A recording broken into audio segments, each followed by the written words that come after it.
আচ্ছা ভাবো তো, সন্ধ্যায় বৃষ্টি পড়ছে, তার সাথে গরম গরম পকোড়া আর এক কাপ কফি, কেমন হবে ব্যাপারটা? ব্যাপারটা কিন্তু বেশ জমে যাবে। তো চলো, এরকমই একটা সন্ধ্যায় আমি এখন বানাবো গরম গরম চিকেন পকোড়া। তো পকোড়ার জন্য মাংসটা দেখো আমি ছোট ছোট পিস করে কেটে নিয়েছি।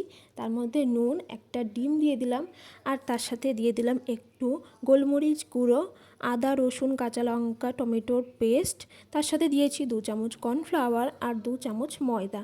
তো সবগুলো দিয়ে ভালো করে মেখে নেব। আমার এখানে ময়দাটা একটু কম হয়েছিল, মানে ডিমটা বেশি হয়ে গেছিলো, তার জন্য আমি পরে আবার 2 চামচ ময়দা দিয়েছিলাম। তো আমার দেখো এখানে কিন্তু খুব ভালো করে মাখা হয়ে গেছে। এবার কড়াইতে তেল দিয়ে তেলটা একটু গরম হয়ে আসলে আমি মিডিয়াম আঁচে সব পকোড়াগুলো কিন্তু ভেজে নেব। হাই ফ্লেমে দিয়ে কিন্তু পকোড়াগুলো ভাজতে যাবে না, তাহলে বাইরে এটা লাল হয়ে যাবে কিন্তু ভেতরের দিকটা কাঁচাই থেকে যাবে।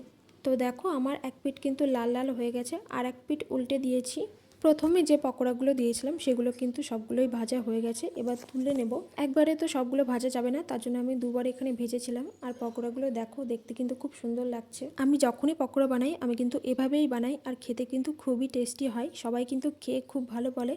তো তোমরা যারা যারা পকোড়া বানাতে পারো না, ভাবছো চিকেন পকোড়া বানানো অনেক কঠিন, তারা কিন্তু এইভাবে বানাতে পারো। বানানো কিন্তু খুবই সোজা, খুবই কম উপকরণ দিয়ে কিন্তু বানিয়ে ফেলা যায়। আর তোমাদের একটা পকোড়া আমি একটু ভেঙে দেখাচ্ছি, ভেতরে চিকেনটা কতটা সফট হয়েছে। আর পকোড়াগুলো খেতে কিন্তু অসাধারণ হয়েছিল। আমি তো ভাজতে ভাজতেই 4-5টা এমনি খেয়ে নিয়েছি। তো চিকেন পকোড়া তো বানানো হয়ে গেছে, আর কফি ছিল না বাড়িতে, এজন্য কফি বানাতে পারিনি।